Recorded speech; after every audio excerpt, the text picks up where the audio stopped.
नमस्कार, मैं हूं आपके साथ आशा झा और अब देखिए लिव इन पर अटके बाबा कथा से भटके। महिला विरोधी बयानबाजी का जो सिलसिला कथावाचक अनिरुद्धाचार्य से शुरू हुआ था, अब उसका दायरा कैसे देखिए लगातार बढ़ता जा रहा है एक एक करके।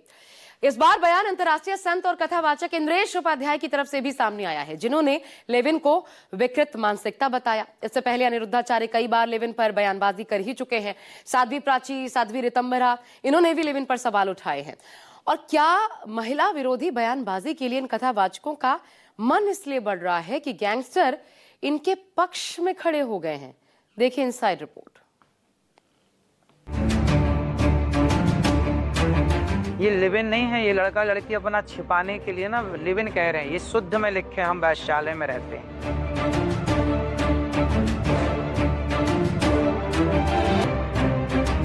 ये एक विकसित दिमाग वालों का लक्षण नहीं है कि बिना विवाह के आप किसी व्यक्ति के साथ में एक विवाहित व्यक्ति की तरह रहो।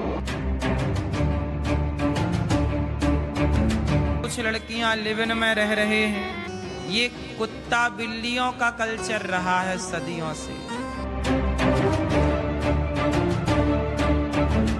100 में कोई 2-4 कन्याएं ऐसी होंगी जो अपना पवित्र जीवन रखकर किसी पुरुष को समर्पित होती होंगी। जो 4 लड़कों से मिल चुकी वो सच्ची बहू बनेगी।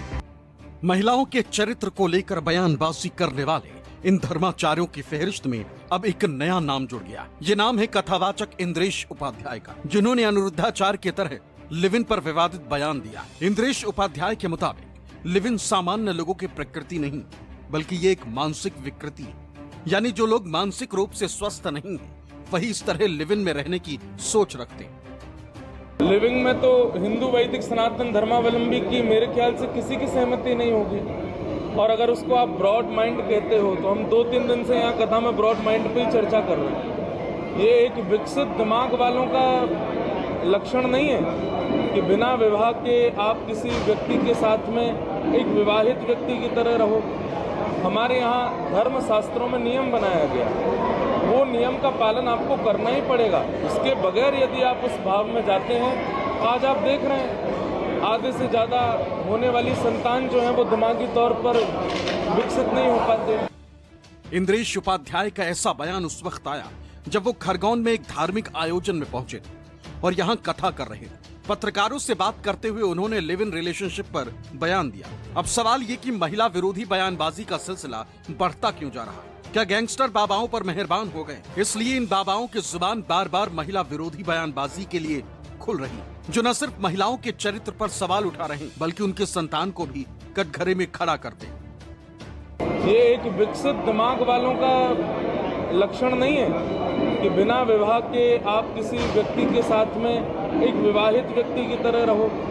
हमारे यहाँ धर्म शास्त्रों में नियम बनाया गया, वो नियम का पालन आपको करना ही पड़ेगा। इसके बगैर यदि आप उस भाव में जाते हैं, आज आप देख रहे हैं आधे से ज्यादा होने वाली संतान जो है वो दिमागी तौर पर विकसित नहीं हो पाते। महिला विरोधी बयानबाजी को लेकर इंद्रेश उपाध्याय भले ही नया नाम, लेकिन इस दिशा में अनिरुद्धाचार्य रिकॉर्ड बनाने की तरफ बढ़ रहे हैं। लिव इन पर तो वो अपनी कथाओं में भर भर कर ज्ञान बांटते हैं, जैसे इस विषय पर इन्होंने पीएचडी कर रखी हो। इन दिनों वैसे भी अनिरुद्धाचार्य का हौसला बढ़ा होगा, क्योंकि शुक्रवार की घटना से साफ जाहिर होता है कि महिला विरोधी बयानबाजी करने वाले इन बाबाओं के समर्थन में गैंगस्टर तो उतर आए, वो इन बाबाओं पर खूब मेहरबान है। अगर ऐसा नहीं होता तो सोशल मीडिया पर पोस्ट करके खुलेआम धमकी न देते। आपको बता दें कि शुक्रवार की सुबह बरेली में बॉलीवुड एक्ट्रेस दिशा पाटनी के घर पर बाइक सवार बदमाशों ने फायरिंग की। इसके बाद फायरिंग की जिम्मेदारी लेते हुए फेसबुक पर पोस्ट लिखा, जिसमें साफ कहा गया कि फायरिंग तो ट्रेलर है, अगर अनिरुद्धाचार्य और प्रेमानंद महाराज के खिलाफ बयान देना बंद नहीं किया तो परिवार को खत्म कर देंगे। अब एक तरह से धमकी देकर गैंगस्टर गोल्डी बराड़ और रोहित गोदारा खास तौर पर अनिरुद्धाचार्य पर ही मेहरबान दिखाई दे रहे हैं, क्योंकि यही कथावाचक लिव इन को अपनी कथाओं में प्रमुखता से बता और सुना रहे। लिव इन पर इनका पहला वैश्यालय वाला बयान ही सुन लीजिए, जिसे सुनकर आप हैरत में पड़ जाएंगे। लिव इन जो है ना, हाँ। पुरानी भाषा में लिव इन को क्या कहते थे? मेरे को तो नहीं पता, कुछ कहते हुए होंगे शायद। वैश्यालय। ये लिव इन नहीं है, ये लड़का लड़की अपना छिपाने के लिए ना लिव इन कह रहे हैं। ये शुद्ध में लिखे हम वैश्यालय में रहते हैं। लिव इन मतलब एक वैश्यालय है, जहाँ एक लड़की के संग आप रहते हैं, वो पसंद नहीं है तो आप दूसरी के संग रहने लग गए, वो पसंद नहीं है आप तीसरी के संग रहने लगे। ऐसी लड़की आज इस लड़के के संग कल। अब ये बताइए, अपना देह 17 जगह कौन परोसता था पहले?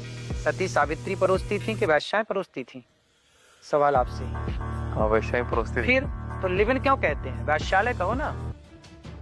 भारत जैसे देश में लिव इन को कानूनी रूप से मान्यता मिली हुई, सामाजिक दृष्टि से भी इसे गलत नहीं माना जाता। हालांकि समय के साथ इसका ट्रेंड बढ़ा है, लेकिन सार्वजनिक मंच से लिव इन के इस प्रचलन को वैश्यालय के तौर पर परिभाषित करना भला कहां की सोच। क्या इससे उन लड़कियों का अपमान नहीं होता जो बिना किसी गलत विचारधारा के लिव इन में रहती? क्या लिव इन में रहने वाली सभी लड़कियां गलत हैं? लेकिन अनिरुद्धाचार्य तो जैसे लिव इन रिलेशनशिप पर पीएचडी किए हुए, तभी तो इस कल्चर को कुत्ता बिल्ली कल्चर बताने से भी बाज नहीं आ रहे।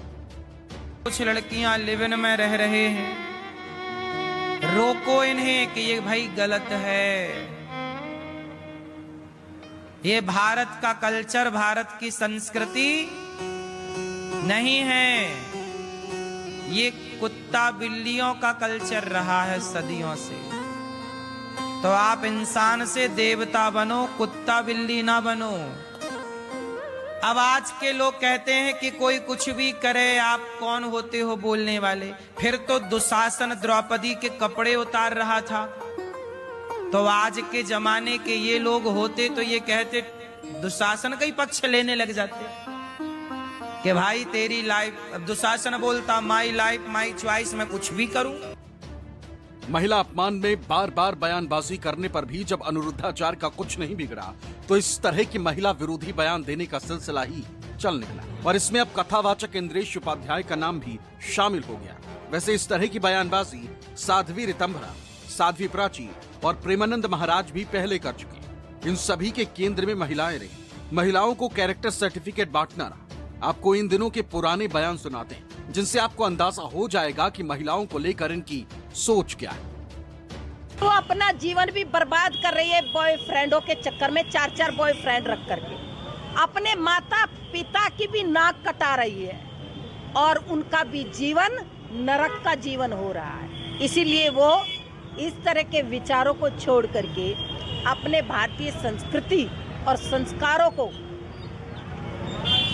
अपने अंदर समेट करके अपने घर को बसाए तो अच्छा है। हिंदू स्त्रियां है भगवान, देखकर शर्म आती है।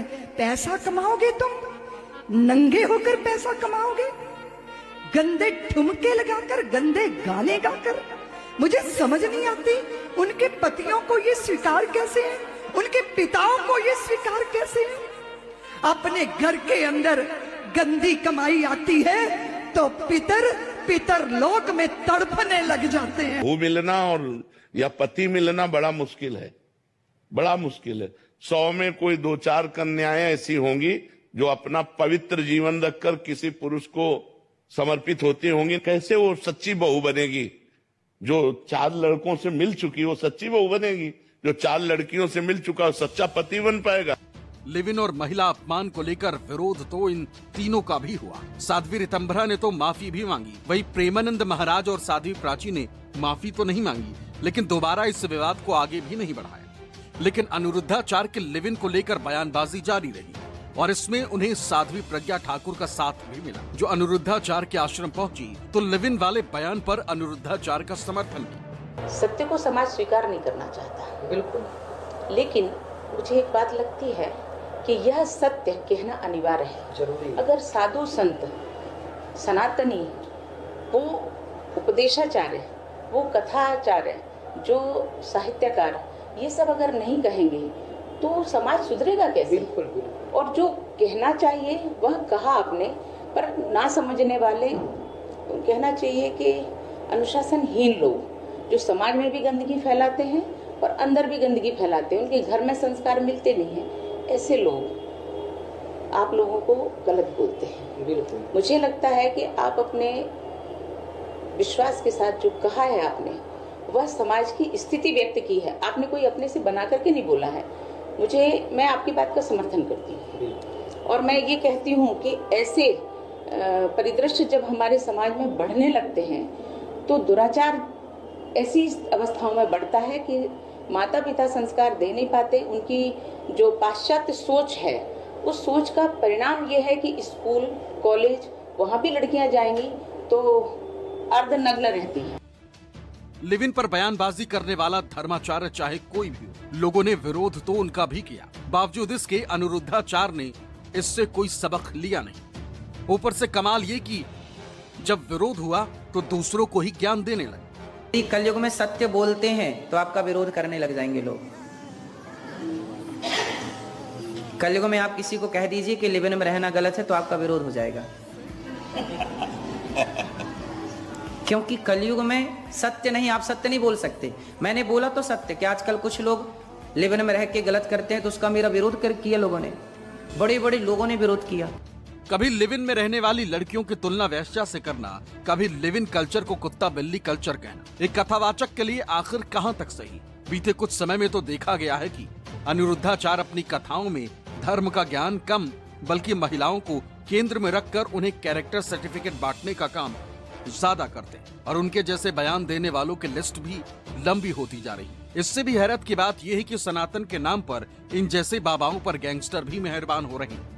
भोपाल से विपिन श्रीवास्तव के साथ ब्यूरो रिपोर्ट, न्यूज़ 24।